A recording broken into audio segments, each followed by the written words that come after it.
Hello student, good morning all of you. Class 10th में ठीक है, हम चैप्टर 1 कंप्लीट कर चुके हैं, लेकिन आज उसके कुछ क्वेश्चन ले लेते हैं। ठीक है, तो पहला क्वेश्चन है आपका, ये आपने 10th क्लास में पढ़ रखा है, लेकिन आप 9th क्लास में भी पढ़ रखा है, बट ये आपके 10th के सिलेबस में भी है। How to convert rational number in PYQ form. ठीक है, जैसे आपने करा होगा, ये आपका कोई रैशनल नंबर है 3.4 का बार। ठीक है, तो इसे आप PYQ की फॉर्म में कैसे कन्वर्ट करोगे। अब ऐसे नहीं कि यहाँ से डेसिमल रिमूव किया और नीचे आपने 10 रख दिया, बार वाले क्वेश्चन है। ठीक है, नॉन टर्मिनेटिंग रिपीटिंग। तो इसे PYQ की फॉर्म में कैसे कन्वर्ट करते हैं, एक बार रिवाइज कर लो जरा, ऑलरेडी 9th क्लास में पढ़ा हुआ है। तो इसे x सेलेक्ट कर लेते हैं। ठीक है, क्या सेलेक्ट कर लेते हैं, x सेलेक्ट कर लेते हैं। तो ये आपका हो गया 3.4, रिपीट कर रहे हैं ना, 4 के ऊपर बार लगा, तो 4 रिपीट कर रहे हैं, तो 2 या 3 टाइम्स मैंने रिप्रेजेंट कर दिया। क्वेश्चन नंबर 1 हो गया बच्चे। ठीक है, अब मैंने आपको क्या बोला था, जितने डिजिट के ऊपर बार है उतने से मल्टीप्लाई करोगे। सिंगल डिजिट के ऊपर बार है तो आप 10 से मल्टीप्लाई करोगे, 2 डिजिट के ऊपर बार होगा तो 100 से मल्टीप्लाई करोगे। तो मल्टीप्लाइड बाय 10, क्योंकि सिंगल डिजिट के ऊपर बार है, multiplied by 10 on both sides, तो x is multiplied by 10, it's become 10x। 3.4 को 10 से मल्टीप्लाई करो, एक डिजिट क्या हो जाएगा, शिफ्ट हो जाएगा। इक्वेशन नंबर क्या हो गया आपका 2, इक्वेशन नंबर 2 9th में पढ़ा है आपने, आप लोगों ने। अब क्या करो, इक्वेशन 2 को इक्वेशन 1 से माइनस कर दो, इक्वेशन 2 को इक्वेशन 1 से क्या कर दो, माइनस कर दो। तो 10x minus x is what, becomes 9x। 34.44 को माइनस करो 3.44। अगर यहाँ पे डेसिमल पर 2 डिजिट ले रहे हो तो यहाँ पे 2 डिजिट लोगे, तो ये आपका हो गया 0 और ये आपका हो गया 31। तो आपका हो गया 31, तो x इज व्हाट 31, और ये आपका डिनोमिनेटर में आ जाएगा 31/9। तो आपका क्या हो गया, PYQ फॉर्म क्या हो गया 3.4 बार का 31/9। ठीक है, तो ये आपको ऑलरेडी आता है। ठीक है, तो आपका होमवर्क क्या है, इसी टाइप के क्वेश्चन आप मुझे बताना जरा, 1 2 5 का बार। ठीक है, एक क्वेश्चन ये हो गया, बस एक क्वेश्चन सफिशिएंट है, आ जाता है क्योंकि ये आपके सिलेबस का पार्ट है। नेक्स्ट क्वेश्चन करते हैं 343 एंड 512।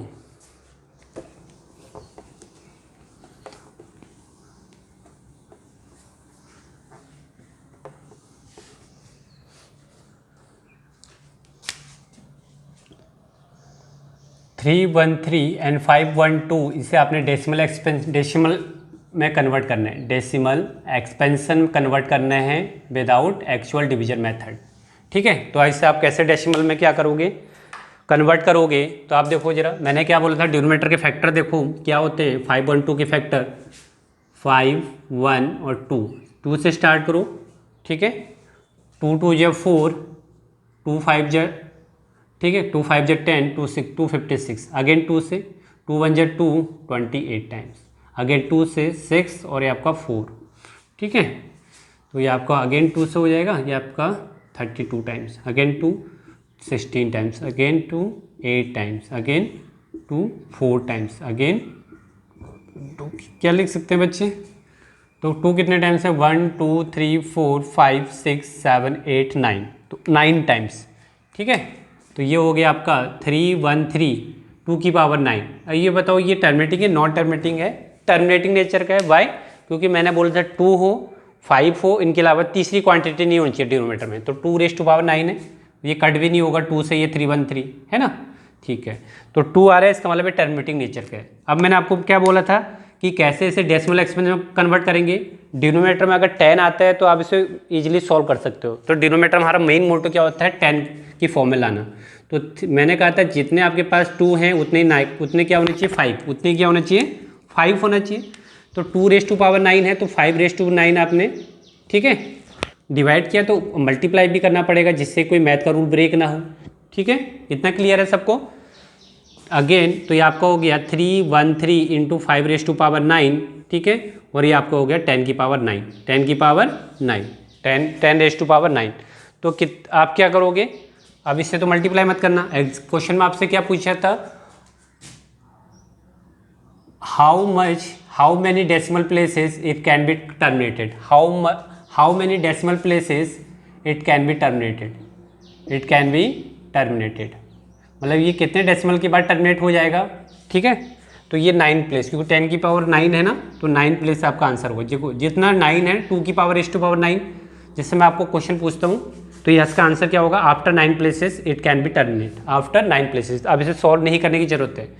अगर मैं आपसे पूछूं 212 इंटू 5⁻³ इंटू 2⁻², तो ये कितने डेसिमल की प्लेस के बाद टर्मिनेट होगा, जिसकी पावर ग्रेटर है बच्चे, है ना, 5 की पावर ग्रेटर है या 2 की पावर ग्रेटर है, तो 5 की पावर ग्रेटर है, तो इसका आंसर डायरेक्ट क्या हो जाएगा, after 3 decimal place, after 3 decimal place. ठीक है, क्वेश्चन क्लियर है। सपोज अगेन मैंने एक क्वेश्चन दे दिया 12⁵ इंटू 2⁻², तो ये कितने डेसिमल प्लेस के बाद टर्मिनेट हो जाएगा। ठीक है, 5 की पावर कितनी है, 5 की पावर मैक्सिमम में है या 2⁻² मैक्सिमम में, तो 5 की पावर मैक्सिमम है, तो क्या होगा, after 3 decimal places, after 3 decimal places. तो ये आपको डायरेक्ट आना चाहिए। ठीक है, नेक्स्ट क्वेश्चन है आपका एचसीएफ फाइंड आउट करने हैं। तो जिसकी पावर मैक्सिमम उतने डेसिमल प्लेस के बाद वो क्या होगा, टर्मिनेट होगा। ठीक है, I hope it is clear to each and everyone. Next question है एचसीएफ फाइंड आउट करना है 3 डिजिट का। मैंने आपको जो एचसीएफ सिखाया था उसमें मैंने 2 डिजिट लिए थे, लेकिन आप 3 डिजिट का भी यूज कर सकते हैं विद द हेल्प ऑफ, ठीक है, यूक्लिड डिवीजन लेमा। 180 to 252 क्या क्या है क्वेश्चन, एचसीएफ फाइंड आउट करना है आपको 180, 252 एंड 324, इसका एचसीएफ फाइंड आउट करते हैं। तो देखो मैंने एचसीएफ जो यूक्लिड डिवीजन लेमा है उसके थ्रू तो हमने 2 का सीखा है, तो हम क्या करते हैं, किसी 2 का कर लेते हैं सॉल्व, पहले इसी का कर लेते हैं।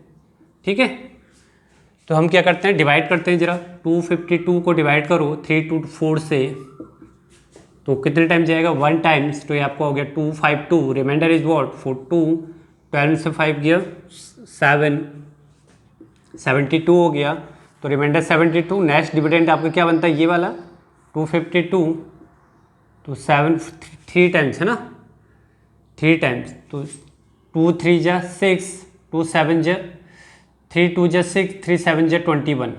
ठीक है, तो ये आपका क्या आएगा, रिमाइंडर 6, और यहाँ पे आपका बचा 4 4 से बन गया 36। ठीक है, अगेन 72 पूरा कंप्लीट हो गया 2 टाइम्स, तो आपका क्या हो गया, इन दोनों का एचसीएफ कितना आया बच्चे, इन दोनों का एचसीएफ आया आपका 36। जो लास्ट डिवीजर होता है ना, जिसके थ्रू आपका 0 आ रहा है, वही आपका क्या होता है, एचसीएफ। अब जो इनका एचसीएफ आया है उसे, ये आपका जो लेफ्ट रह गया था इसके साथ करो आप सॉल्व। एचसीएफ किसका करना है सॉल्व, 180 का, और इन दोनों का एचसीएफ कितना आया था, 36 का। ठीक है, 36, इसे फिर डिवाइड करो, अगेन डिवाइड करो, यहाँ पे वही प्रोसीजर यूक्लिड डिवीजन लेमा से, 36 ये आपका 180। ठीक है, तो ये आपके कितने टाइम्स जाएगा, आई थिंक पूरा 5 टाइम्स, 3 6 जा 18, 5 6 जा 30, 5 3 जा 15, पूरा 5 टाइम जा रहा है ना, तो इनका एचसीएफ कितना हो गया बच्चे, 36 हो गया, आपका आंसर आ गया। ठीक है, तो कैसे करने हैं, अगर 3 क्वांटिटी गिवन है, आप इन 2 का क्या करो, एचसीएफ फाइंड आउट करो, कर लिया, फिर जो भी इनका आता है उसके 3rd क्वांटिटी के साथ एचसीएफ फाइंड आउट कर लो with the help of Euclid division lemma. अब इसे स्टेप बाय स्टेप कैसे लिखना है, तो using solution, using Euclid division lemma, using Euclid's division algorithm. Formula क्या होता है, A is equal to B Q plus R, A is what dividend, B is what divisor, Q is what quotient and R is what remainder. Step 1 में क्या किया था हम लोगों ने, 324 को हमने क्या लिखा था, 324 is what represented as 252 into 1 plus का 72, remainder is what 72। Second step 252 can be written as 72 into 3, remainder is what 36।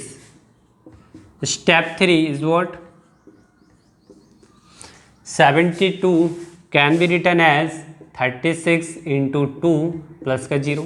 Step 4, ठीक है, स्टेप 4 लास्ट हमने जो किया था 180 can be written as 36 into 5, remainder is what 0। तो आपका एचसीएफ क्या हो गया, आपका जो एचसीएफ हो गया लास्ट में फाइनल आपका हो गया 36। ठीक है, तो ये आपकी 3 क्वांटिटी का हो गया। एक फैक्टर ट्री का भी क्वेश्चन आया हुआ है एग्जाम में, वो भी कर लेते हैं। ठीक है, तो 3 ये जर्नी यूक्लिड डिवीजन लेमा से 2 ही क्वांटिटी का आप ऐसे फाइंड आउट कर सकते हो, मोर देन 2 का भी आप फाइंड आउट कर सकते हैं। ठीक है,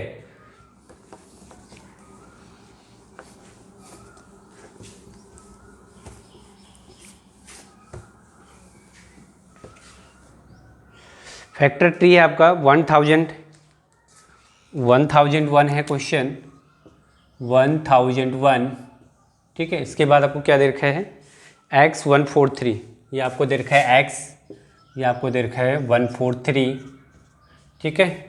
और ये दे रखा है 11 और y, 11 एंड y, ये आपका है 11 और ये आपका है y। तो आपसे क्या पूछा है, what is the value of x and y, what is the value of x and y, तो आपसे ये पूछे, ठीक है। तो सबसे पहले हम स्टार्ट करते हैं 1001 के फैक्टर निकालते हैं जरा, ठीक है। अब तो ऐसे भी कर सकते हैं, देखो दो मेथड है, या तो देखो पहला मेथड है 1001 की फैक्टर करो जरा, तो 1001 2 से नहीं जाएगा, 3 4 5 6 7 से जाते हैं, 7 3 जा 7 1 जा 7, ठीक है, 7 4 जा 7 1 जा 30, 7 4 जा 28, रिमाइंडर 2, 7 3 जा 21, ठीक है। अभी ये अब किससे जाएगा, 7 से तो नहीं जाएगा, 11 से देखते हैं, ठीक है। 11 1 जा 11, 11 30 जा 33, अभी 13 से जाएगा। तो आपने पता कर लिया है कि 1001 के एक फैक्टर क्या हो गए। देखो अगर मैं इसका फैक्टर ट्री बनाना चाहूँ 1001 का, तो कैसे बनेगा, 1001 को क्या ले सकते हैं, 7 इंटू 4 3, 7 इंटू 143, 143 को क्या ले सकते हैं आप, 11 इंटू 11 एंड 13। अब कंपेयर करो जरा, ठीक है। What is the value of x, 7 हो गया। What is the value of y is what, 13, y is what 13। तो x is what 7 and y is what 13, तो ये आपका हो गया फाइनल आंसर, ठीक है। अगर मान लो आपको सपोज फैक्टर ट्री बनाना नहीं आ रहा है, तो आप डायरेक्ट भी कर सकते हैं। इन टू नंबर्स का ना मल्टीप्लाई 143 आना चाहिए, 11 और y, 11 एंड y का मल्टीप्लाई कितना आना चाहिए, 143, 11 एंड y का मल्टीप्लाई कितना आना चाहिए, 143। तो y is what 143 divide by 11, ठीक है। तो कितना जाएगा, 11 1 जा 11, तो 13 आ गया डायरेक्ट। इतना क्लियर है। अब इन दोनों का मल्टीप्लिकेशन 1001 होना चाहिए।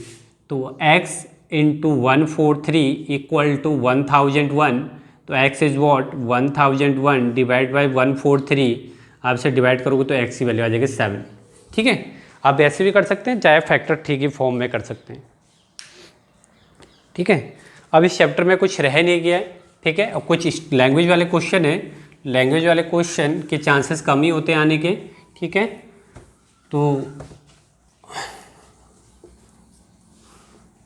ठीक है, एक बार फिर से इस चैप्टर को रिवाइज कर लेते हैं।